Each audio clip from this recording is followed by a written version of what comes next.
Hi friends, എല്ലാവർക്കും എൻ്റെ പുതിയ വീഡിയോയിലേക്ക് സ്വാഗതം. എല്ലാവരും സുഖം തന്നെയെന്ന് വിചാരിക്കുന്നു. ഞാനിവിടെ സുഖം തന്നെ കേട്ടോ. ഇന്ന് ഞാനൊരു തോരനാണ് കേട്ടോ ഉണ്ടാക്കുന്നത്. സാധാരണ കയ്പ്പയ്ക്ക എല്ലാവർക്കും ഇഷ്ടാവില്ല അല്ലേ? കയ്പ്പയ്ക്ക കയ്പ്പുള്ളത് കൊണ്ട് ചിലരൊക്കെ കയ്പ്പയ്ക്ക കഴിക്കാൻ മടിക്കും. കയ്പ്പയ്ക്ക നല്ല ഹെൽത്തി ആയിട്ടുള്ളതല്ലേ കയ്പ്പയ്ക്ക.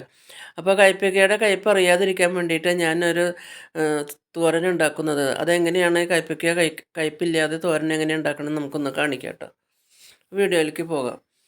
അപ്പോൾ അതിന് വേണ്ടിയിട്ട് കയ്പ്പയ്ക്ക ഞാൻ അതിൽ കൂടെ ഒരു ക്യാരറ്റും കൂടിയിട്ടാണ് ചേർക്കുന്നത് കേട്ടോ. അപ്പോൾ ക്യാരറ്റും കയ്പ്പയ്ക്കും കുറേ നേരം വെള്ളത്തിലിട്ട് വെച്ചു. അതിനുശേഷം അത് കയ്പ്പയ്ക്കൊക്കെ അതിൻ്റെ കുരുവൊക്കെ കളഞ്ഞു. അതിൻ്റെ കുരുവും ചോറൊക്കെ കളഞ്ഞു നല്ലപോലെ കഴുകി കുറച്ച് നേരം വെള്ളത്തിലിട്ട് കഴുകി കൊണ്ടുവന്നിട്ടുണ്ട് കേട്ടോ. ക്യാരറ്റും അതുപോലെ തന്നെ കുറേ നേരം വെള്ളത്തിലിട്ട് വെച്ചിട്ടുണ്ടായിരുന്നു. അതിനുശേഷം കയ്പ്പയ്ക്ക ചെറിയ കഷ്ണങ്ങളാക്കിയിട്ട് നമുക്കൊരു ഗ്രേറ്റർ വെച്ചിട്ടൊന്ന് ഗ്രേറ്റ് ചെയ്തെടുക്കാം കേട്ടോ. ഗ്രേറ്റ് ചെയ്തെടുത്ത് തോരൻ ഉണ്ടാക്കുമ്പോൾ നമുക്കതിൻ്റെ കയ്പ്പറിയില്ല. അപ്പോൾ അത് ആ കയ്പ്പയ്ക്ക ഗ്രേറ്റ് ചെയ്യുന്നതാണ് നിങ്ങൾ കാണുന്നത് കേട്ടോ. ഒരു ഗ്രേറ്ററിൽ ഇങ്ങനെ കയ്പ്പയ്ക്ക ഗ്രേറ്റ് ചെയ്യാണ്. കയ്പ്പയ്ക്കും ക്യാരറ്റും കൂടി ഗ്രേറ്റ് ചെയ്ത് തോരൻ ഉണ്ടാക്കുമ്പോൾ നമുക്ക് ആ കയ്പ്പയ്ക്കയുടെ കയ്പ്പറിയില്ല. നല്ല ഹെൽത്തി അല്ലേ കയ്പ്പയ്ക്ക. സാധാരണ ചിലർക്കൊക്കെ കയ്പ്പയ്ക്ക ഇഷ്ടമാവും. എനിക്കൊക്കെ കയ്പ്പയുടെ കയ്പ്പ് ഇഷ്ടമാണ് കേട്ടോ. സാധാരണ വെറുതെ മെഴുക്കുവരട്ടി ഉണ്ടാക്കിയാലും ആ കയ്പ്പയ്ക്കയുടെ കയ്പ്പൊക്കെ എനിക്കിഷ്ടമാണ്. പക്ഷെ ചിലവർക്കൊന്നും അത് ഇഷ്ടാവില്ലല്ലോ. അതുകൊണ്ടാണ് ഞാനിങ്ങനെ ഇഷ്ടമാകാത്തവർക്ക് വേണ്ടിയിട്ടാണ് ഞാനിങ്ങനെ കാണിക്കുന്നത് കേട്ടോ. അപ്പോൾ അത് ആ കയ്പ്പയ്ക്ക അങ്ങനെ ഗ്രേറ്റ് ചെയ്തു. അതിനുശേഷം എന്താ ഒരു ക്യാരറ്റ് എടുത്ത് ക്യാരറ്റും കൂടി ഗ്രേറ്റ് ചെയ്യുന്നതാണ് കാണിക്കുന്നത് കേട്ടോ. പിന്നെ ഗ്രേറ്റ് ചെയ്യുമ്പോൾ അതിൻ്റെ കയ്പ്പ് ഇങ്ങനെ പെട്ടെന്ന് അറിയില്ല. ഇതാ അങ്ങനെ ക്യാരറ്റും കയ്പ്പയ്ക്കയും കൂടി ഇത് അങ്ങനെ ഗ്രേറ്റ് ചെയ്ത് വെച്ചു കേട്ടോ. അതിനുശേഷം ഒരു ചീഞ്ചട്ടി അടുപ്പത്ത് വെച്ചു. ചൂടായപ്പോൾ നല്ലപോലെ ചൂടായപ്പോൾ അതിലേക്ക് ഒരു സ്പൂണ് വെളിച്ചെണ്ണ ഒഴിച്ചു കൊടുത്തു.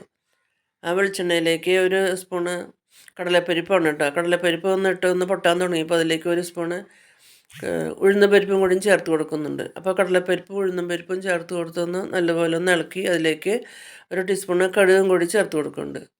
അപ്പോൾ കടുകും കടലപ്പരിപ്പും ഉഴുന്നും പരിപ്പും നല്ലപോലെ പൊട്ടി വന്നപ്പോൾ അതിലേക്ക് 2 വറ്റൽമുളക് പൊട്ടിച്ചിട്ട് കൊടുത്തു. കുറച്ച് കറിവേപ്പിലയും കൂടി ചേർത്ത് കൊടുത്തു കേട്ടോ. അപ്പോൾ ഇങ്ങനെ എല്ലാം കൂടി ചെല്ലുമ്പോൾ തോരന് നല്ലൊരു ടേസ്റ്റ് തന്നെയാണ്. അതിനുശേഷം അതിലേക്ക് കുറച്ച് ചെറിയ ഉള്ളി നല്ലപോലെ അതിൻ്റെ തൊലിയൊക്കെ കളഞ്ഞ് കഴുകി ചെറുതാക്കി ഒന്ന് കീറി അതും കൂടി ചേർത്ത് കൊടുത്ത് നല്ലപോലെ ഒന്ന് മൂപ്പിച്ചെടുക്കുന്നുണ്ട്. അതിലേക്ക് ആവശ്യത്തിന് 1 സ്പൂണ് മഞ്ഞൾപ്പൊടി, ആവശ്യത്തിന് 1 സ്പൂൺ ഉപ്പും കൂടി ചേർത്ത് കൊടുത്തു. നല്ലപോലെ ഒന്ന് വഴറ്റിയെടുക്കണുണ്ട് കേട്ടോ.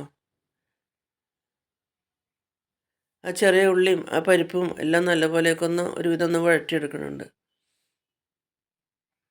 അങ്ങനെ നല്ലപോലെ ഒന്ന് വഴണ്ട് വന്നപ്പോൾ അതിലേക്ക് ആദ്യം ക്യാരറ്റ് ഗ്രേറ്റ് ചെയ്തതാണ് കേട്ടോ ചേർത്ത് കൊടുക്കുന്നത്. ക്യാരറ്റ് ഗ്രേറ്റ് ചെയ്ത് ചേർത്ത് നല്ലപോലെ ഒന്ന് ഇളക്കി യോജിപ്പിച്ചു.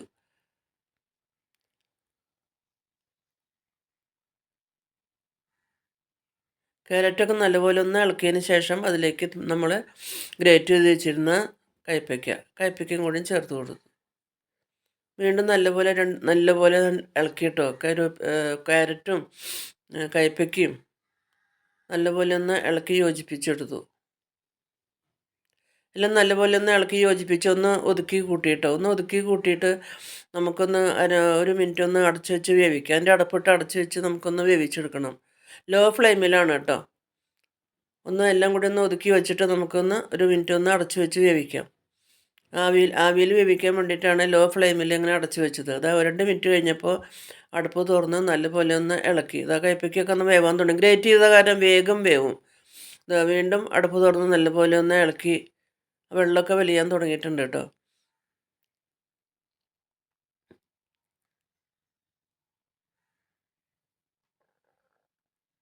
നല്ലപോലെ ഇളക്കി ഒന്ന് വെള്ളം വലിയാൻ തുടങ്ങിയപ്പോൾ അതിലേക്ക് അതിൻ്റെ നടുവിലായിട്ട് കുറച്ച് തേങ്ങ വെച്ചിട്ടുണ്ടായിരുന്നു. തേങ്ങയും ജീരകവും